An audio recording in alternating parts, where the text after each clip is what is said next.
Okey, tadi kita dah bercakap tentang Hari Populasi Sedunia, juga kita menyentuh aspek perumahan di Malaysia ini. Banyak usaha dilaksanakan di peringkat pembinaan perumahan, salah satunya oleh SPNB sendiri. Saya nak bawakan Datuk Haslin Isnin, Ketua Pegawai Eksekutif SPNB bersama dengan kami pada pagi ini. Assalamualaikum Datuk, terima kasih kerana bersama dengan Niaga Awal ni. SPNB. Baik.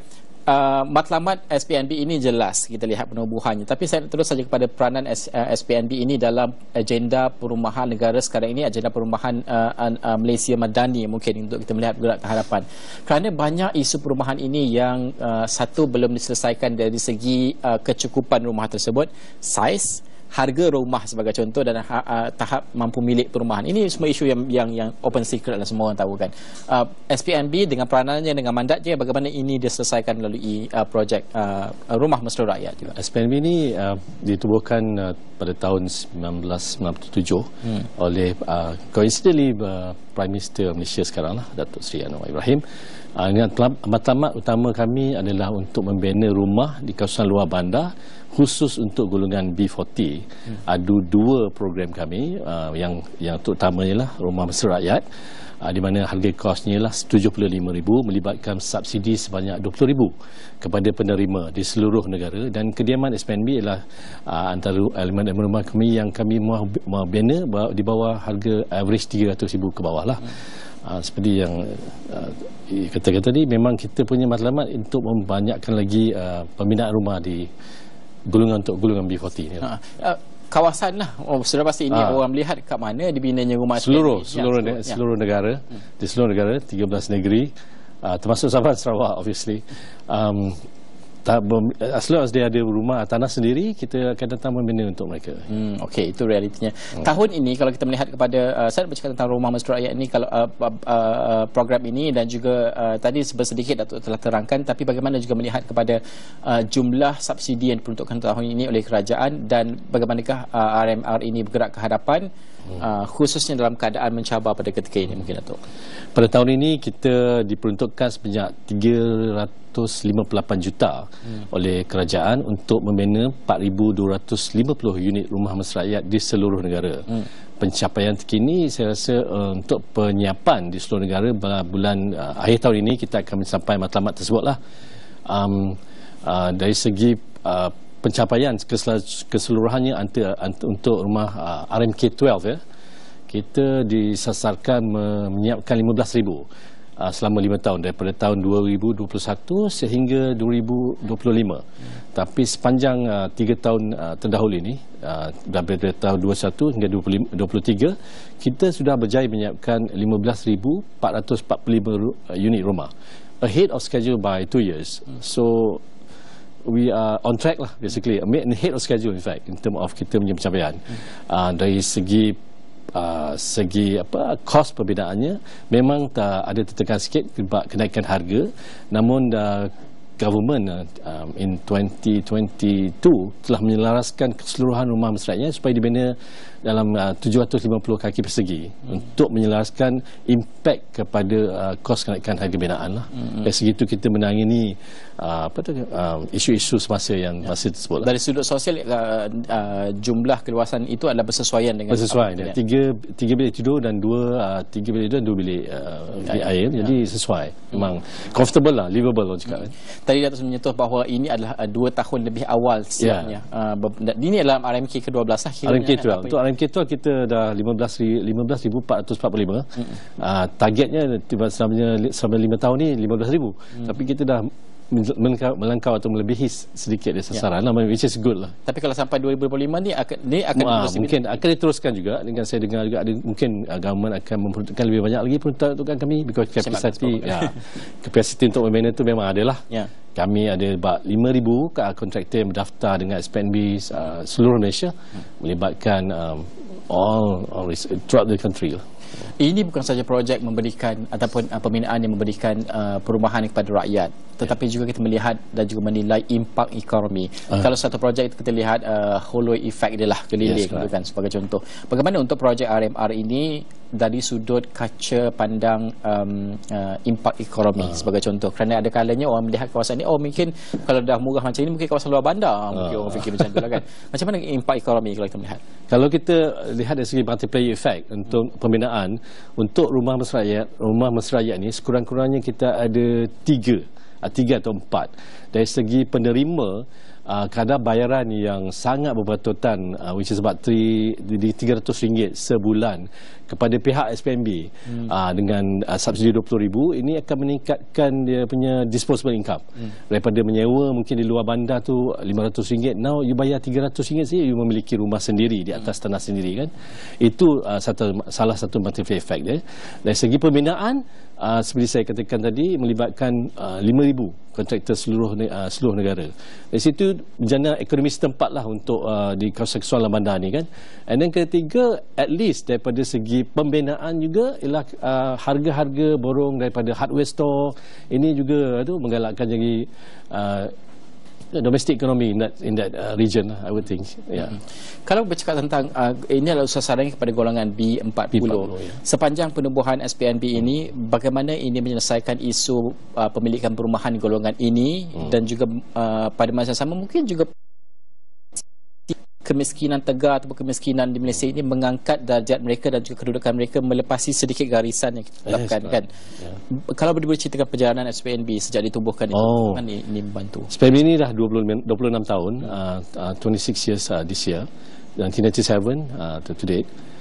Kepada penyumbang kepada overall rumah rakyat ni, kami telah membina sebanyak 62,000 untuk tahun ini, termasuk tahun inilah rumah rakyat di seluruh negara. Ini menyumbang quite a lot for me in term of untuk pembinaan rumah untuk golongan B40 ini. Dari segi kediaman, kita juga menyumbang saya rasa lebih dari 10,000 unit rumah sepanjang 26 tahun ini. Dan if you calculate that, about 50. Untuk tahun ini saja RMK12 kita menyumbang about 4% of total overall 500,000 home yang disasarkan oleh kerajaan untuk pembina rumah mampu milik ini. Dari segi situlah saya lihat penyumbangan kami. Walaupun tak banyak, mungkin about 4% is quite significant juga lah. Bergerak ke hadapan, mungkin strategi yang disusun oleh SPNB. Kita tahu inilah mandatnya, tetapi mungkin perubahan yang ingin disuntik, strategi baru yang ingin disuntik dalam SPNB, apa yang ada untuk memastikan kita continuously improve on our product. For example, untuk tahun 2021, bermula tahun 2021, kami telah mengadakan 6 pilihan untuk rumah mesra rakyat. Kalau dulu cuma 1, we believe that the rakyat deserve what they deserve. That means you should live in the house that they want. Instead of what I think or we think they should be living in. Jadi kita membaiki dari segi luar dan juga mungkin di dalaman juga. Daripada dulu mungkin sejenis saja, ada 6 jenis. Mungkin dalaman juga, untuk flexibility daripada segi mungkin dulu 2 bilik air, 2 bilik tidur, sekarang jadi 3 bilik air, 2 bilik tidur, atau mungkin you boleh adjust according to your needs. Kan? And then flexibility yang paling penting ialah kerana yang menerima ni tidak perlu lagi mencari pinjaman daripada badan-badan financial dari luar. Mereka boleh meminjam terus dari kami dengan bayaran RM300, tidak dikenakan interest, dan juga selama average 15 ke 25 tahun. Jadi betul-betul saya rasa membantu sangatlah kepada golongan B40 ini untuk meningkatkan taraf hidup mereka lah. Ini sangat menarik sebab tadi Datuk sentuhkan bahawa perubahan ini ada jenis-jenis rumah yang boleh dipilih selepas ini. Sebelum ini kita pernah berbincang pasal ataupun di Astro Awani pernah berbincang tentang projek perumahan rakyat. Kalau kita melihat projek perumahan rakyat ni, kalau kita bercakap projek perumahan rakyat aja, orang fikirkan bahawa kena simple saja projek ni. Tidak. Tapi SPNB bagaimana untuk melihat membina gaya hidup golongan ini? Livable, conducive to live in, and also maybe appreciate in price, because saya rasa kita tak perlulah membuat segmentasi bawah ni untuk rumah yang kalau B40 golongan ni rumah kena ini type-nya, bukan. Jadi kita give them flexibility so they can be proud of actually going back to their home and call it a home for themselves. Sekarang ini limitation pendapatan adalah RM5,000 ke bawah. Betul. Pada pandangan Datuk sendiri ataupun melihat bergerak ke hadapan, adakah ini akan ditingkatkan lagi atau bagaimana?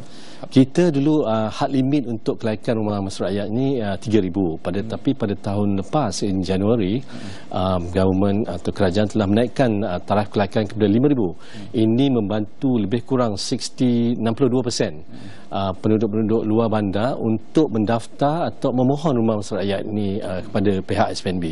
Ini menambah baik lagi peluang mereka untuk dapatkan rumah-rumah yang mereka ingini daripada kami lah. Dengan subsidi 20,000 kan. It's a very good program, I think. Ini kalau tadi Datuk sentuhkan tentang siapa yang ada tanah tu lebih mudah apa semua kan. Kalau yang B40 yang yalah kebanyakannya mungkin yang belum ada tanah, macam mana bagi SPNB sendiri macam mana melihat pada segmen ini? Kita 75,000 ni kos pembinaan, tidak termasuk kos tanah. Jadi untuk kelayakan rumah masyarakat rakyat ni, mereka perlu memiliki tanah sendiri yang minimum keluasannya cuma 3,900 kaki persegi untuk menerima rumah 750 kaki persegi lah. Itu saya kira kelaikannya sangat mudah. Cuma rakyat Malaysia 18 tahun ke atas, pendapatan isi rumah 5,000 ke bawah, memiliki tanah sendiri, dia seluruh Malaysia. Tidak mengira, tidak ada peruntukan dari segi kuota, dari segi perkaman. Untuk seluruh rakyat Malaysia, tidak ada Malaysia barrier. Tapi Datuk, isu perumahan ini kadang-kadang bukan B40 je terasa. M40 ni pun ramai tak memiliki rumah lagi. Yelah, tapi mungkin yang mereka mahukan adalah rumah yang cukup untuk mereka didiami, selesa, untuk membina keluarga kecil mereka pada peringkat permulaan mungkin. Adakah ini juga dilihat oleh SPNB sendiri? Kami selektivasi. Kita pun ada inventory of land yang kita masih pegang. Sekiranya feasible atau berdaya huni, feasible economically, kita akan roll out this plan. Dan kita punya komitmen kami punya komitmen di SPM ni untuk memastikan rumah-rumah kami itu mampu dimiliki, bukan saja mampu ditengok, mampu dimiliki, berharga sekitar 300,000 ke bawah secara puratanya. Dalam aspek tadi pinjaman yang Datuk sebutkan tadi tanpa faedah pada RM300, I'm sure ada variety ni lah kan. Bagaimana ini dilaksanakan oleh SPNB? Kerana kita melihat bahawa aspek pinjaman ini menjadi masalah kerana ramai tidak berkemampuan kan.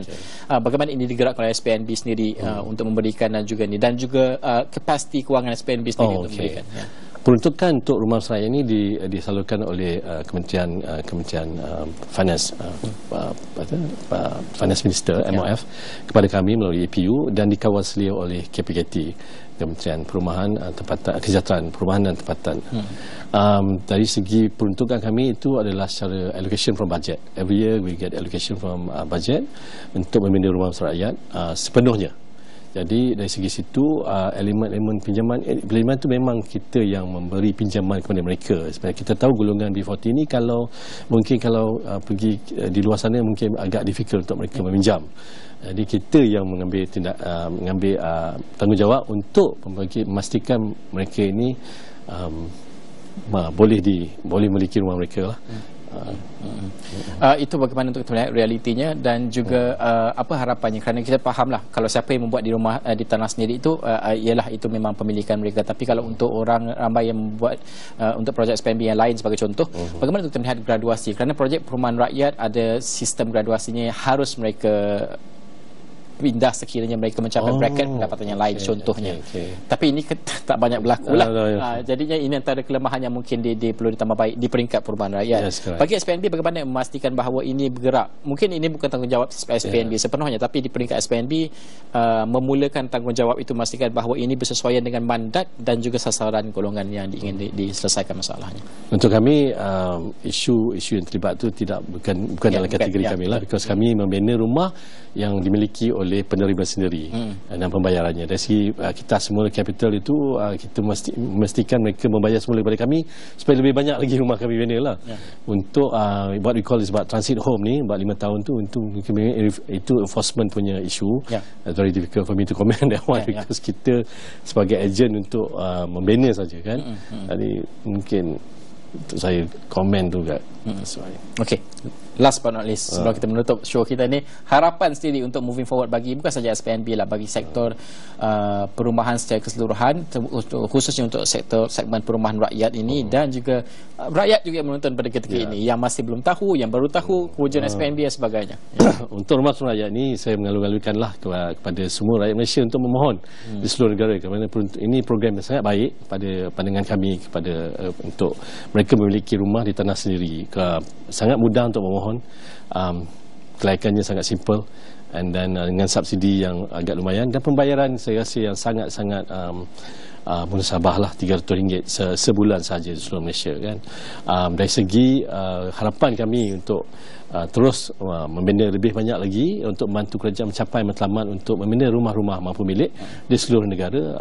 Saya juga menggalakkan sekiranya ada kerjasama daripada state, daripada negeri-negeri di seluruh Malaysia untuk bersama-sama kami untuk menjayakan rancangan dari kerajaan ini lah. Kerana meletakkan rakyat itulah keutamaan. Itu paling penting sekali menyelesaikan isu dan juga cabaran yang dihadapi rakyat, khususnya golongan B40. M40 juga diberikan perhatian untuk SPNB. Terima kasih Dato' Haslin Yassin kerana bersama dengan kami, Ketua Pegawai Eksekutif SPNB. Itu menutup Niaga Awani. Kami akan rangkumkan di laman web kami astroawani.com untuk jam ini, dan saya Najib Arif. Selamat Hari Populasi Sedunia. Assalamualaikum warahmatullahi wabarakatuh. Thank you.